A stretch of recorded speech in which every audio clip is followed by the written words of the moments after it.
राज्य सरकार के खिलाफ बीजेपी ने मोर्चा खोल दिया है। राज्य में लगातार बढ़ रहे अपराध और कर्मचारियों की नाराजगी और आंदोलन पर ओपी चौधरी ने कहा है कि भूपेश बघेल की सरकार पूरी तरह से फैल हो चुकी है। लोग अपने आप को राज्य में असुरक्षित महसूस कर रहे हैं। हमारे संवाददाता से पूर्व कलेक्टर और युवा भाजपा नेता ने चर्चा के दौरान क्या कहा, देखिए रिपोर्ट। नमस्कार, जय जोहार। मैं उमेश और चुनावी सरगर्मी तेज है और लगातार प्रत्याशी अपने अपने वार्ड में जाकर लोगों के पास जा रहे हैं, अपने जिन मुद्दों के साथ चुनावी मैदान पर खड़े हैं और वो बता रहे हैं कि हम इस मुद्दे के साथ आए हैं, हम आपके लिए आए हैं। और ये बातें चुनाव के दौरान होते रहता है। चुनावी प्रक्रिया के दौरान बड़े बड़े नेता भी आते हैं। इस दौरान छत्तीसगढ़ के यूथ आइकॉन ओपी चौधरी हमारे साथ मौजूद हैं। सर का बहुत बहुत स्वागत है। जी धन्यवाद उमेश जी, धन्यवाद उमेश जी। सर एक सवाल मेरा आपसे है। जी जरूर। पहले तो आप कलेक्टर थे, बेहतर समझेंगे जी इस चीज़ को। सर युवा परेशान है छत्तीसगढ़ में, क्या कहेंगे? जी देखिए, जिस तरह से 2500 रुपये बेरोजगारी भत्ता की बात 10 लाख युवाओं को पिछले घोषणा पत्र में कांग्रेस ने कही थी, लेकिन एक भी युवा को कोई बेरोजगारी भत्ता नहीं मिला। दूसरी जो मूल समस्या यहाँ पे पैदा हुई युवाओं की दृष्टि से, गांव में भी एक छोटा जो एक बच्चा होता है वो सोचता है कि मैं बड़ा होकर के पीएससी की तैयारी करूंगा। मैं एक पीएससी के प्रति एक आस्था रहती है, संवैधानिक संस्था है, उसमें मतलब मैं अपना जाऊंगा और अपने जीवन को बदलूंगा शिक्षा के माध्यम से, ये सोच रहती है युवाओं की छोटे छोटे गांव में भी।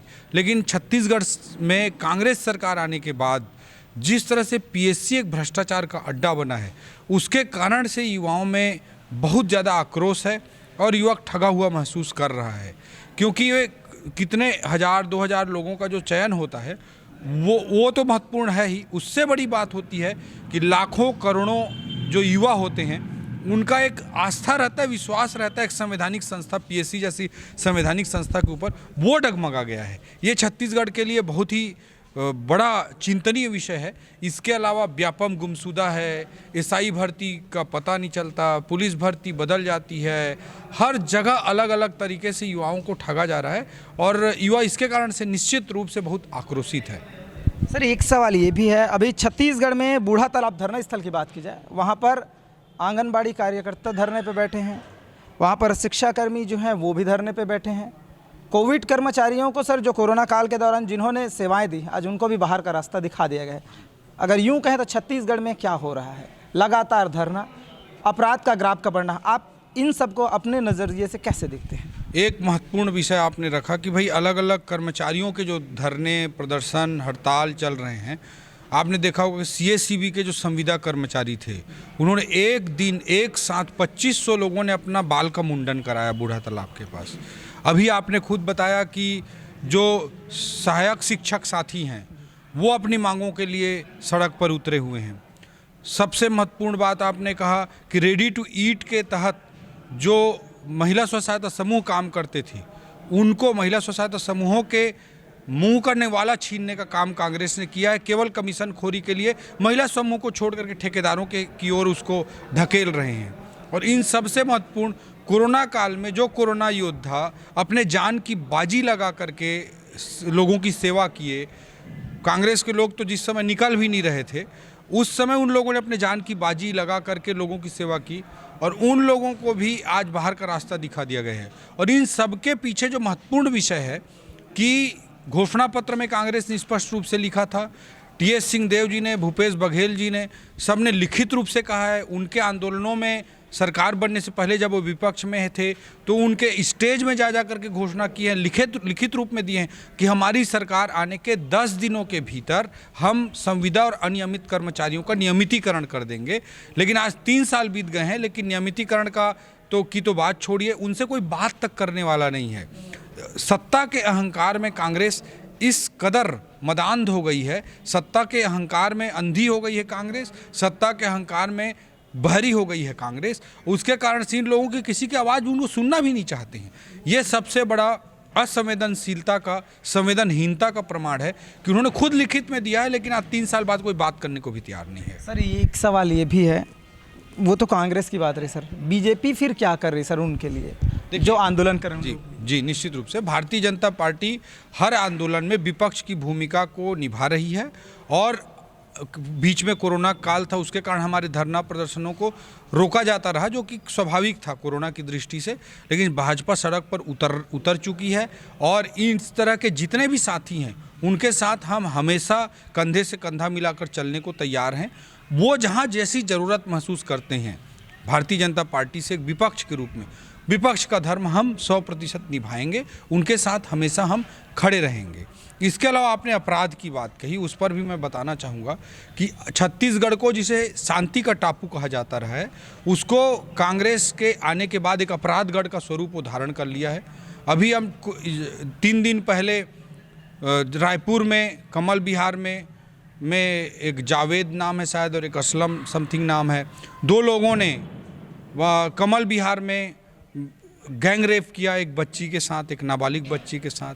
अभी हमने 4 दिन पहले ही देखा कि मालखरौदा के पास मालखरौदा ब्लॉक के एक सरपंच, जयजयपुर विधानसभा का मामला है, वहाँ पे एक सरपंच को प्रशासन के लोगों ने बुलाया कि यहाँ बेजा कब्जा हटाना है, और जब वहाँ सरपंच गए तो उनके ऊपर अटैक किया गया लोगों के द्वारा, और वहाँ से पुलिस के लोग, प्रशासन के लोग भाग गए और वहाँ पर उसको पीटा गया बुरे तरीके से उनको, और वहीं उनकी फिर मृत्यु भी हो गई।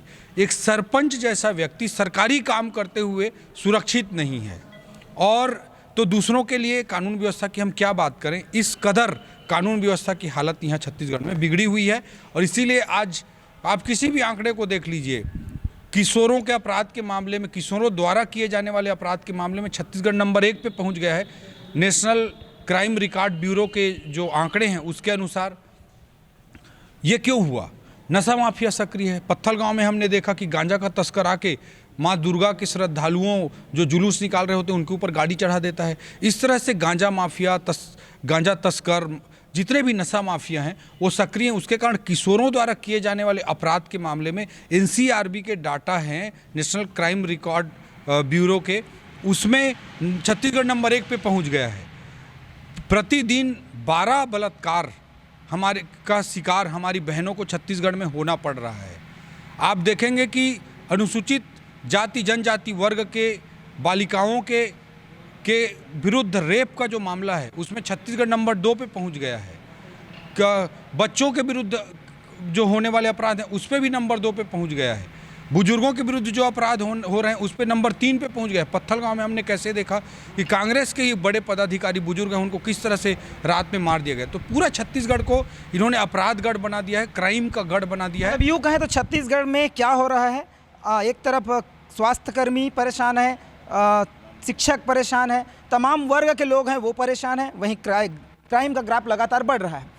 चुनाव भी है, चुनावी सरगर्मी तेज है, पूरे प्रदेश के अधिकतर नगरीय निकाय में चुनाव भी हो रहा है। इस दौरान क्योंकि कई लोगों में नाराज़गी भी देखने को मिली, बीजेपी को इससे क्या फ़ायदा होगा? ये देखिए, फ़ायदा नफ़ा नुकसान की बात तो अलग है। लोकतंत्र है, लोकतंत्र में हम विपक्ष की भूमिका निभा रहे हैं, और हमारा धर्म है कि सरकार के, कांग्रेस के कारण जो कुछ अव्यवस्थाएं फैल रही हैं, भ्रष्टाचार फैल रहा है, उन सब को हम जनता के सामने लाएं, उसके लिए हम लगातार काम कर रहे हैं। और आज केवल भारतीय जनता पार्टी की दृष्टि से नहीं, बल्कि हर छत्तीसगढ़ी भाई बहन की दृष्टि से आवश्यक हो गया है कि कांग्रेस को उखाड़ कर फेंका जाए। जिस तरह से ये तुष्टीकरण की राजनीति कर रहे हैं, कवर्धा में भगवा ध्वज का किस तरह से अपमान हुआ सबने देखा, रायपुर में भगवा ध्वज का किस तरह से अपमान हुआ सबने देखा। इन सब परिस्थितियों में इन सब के चंगुल से छत्तीसगढ़ को निकालना आज हर भारतीय जनता पार्टी का विपक्ष के रूप में और हर सामान्य छत्तीसगढ़िया भाई बहन का एक आम नागरिक के रूप में भूमिका है, कांग्रेस को उखाड़ कर फेंका। सर, आपसे अंतिम सवाल, आप यूथ आइकॉन हैं, युवाओं को क्या संदेश देना चाहेंगे? मैं यही कहना चाहूँगा कि राजनीति से अलग मैं पहले तो कहना चाहूँगा कि वो अपने भविष्य निर्माण के प्रति संजीदा होकर काम करें। 21वीं सदी भारत के लिए बहुत ही उज्जवल सदी होने वाली है। पूरी विश्व में भारत का डंका बज रहा है और आने वाले समय और तेज़ी से बजेगा। उसका एक हिस्सा बने, अपने आप को मजबूत बनाकर, अपने आप को सक्षम बनाकर। युवा साथी, इसके लिए मैं उनको सबसे पहले अपील करना चाहूँगा। और राजनीतिक रूप से मैं ज़रूर कहना चाहूँगा कि कांग्रेस युवाओं के लिए कुछ काम नहीं कर रही है, सब तरह से धोखा दी है। PSC को भ्रष्टाचार का, एक संवैधानिक संस्था को भ्रष्टाचार का अड्डा बना दिया है। ऐसी स्थिति में कांग्रेस को उखाड़ फेंकने में वो भी अपनी अहम भूमिका निभाएं। तो हमारे साथ मौजूद थे OP चौधरी, जो यूथ आइकॉन हैं, पूर्व में कलेक्टर भी रहे। लगातार इनका रुझान युवाओं के ऊपर रहता है उनसे हमने बातचीत की, उनसे जाना। सर आपका बहुत बहुत धन्यवाद, शुक्रिया। और आप देखते रहिए ACN 24। नमस्कार।